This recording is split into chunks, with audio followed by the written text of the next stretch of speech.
رحیم امروز تاریخ 18 ده 1404 بازار محمدیار خدمت آقا امیر. پوساله 500 کیلو 550 کیلو تورک 370 80 تومن، سیمیتال 600 700 کیلو 400 تومن 415 تومن فروخته شده.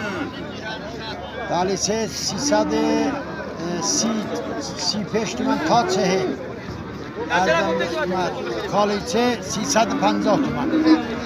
قیمت امروز بازار محمدیار ولی کم اومده، مال گوشتی کم اومده، نمیدونم چرا. آقا امیر رو به بالاست یا کاهشیه؟ الان بازار طوری معلوم نیست که میره بالا یا میاد پایین. پایین که نمیاد، پایین که قطعا نمیاد، ولی خیلی زیاد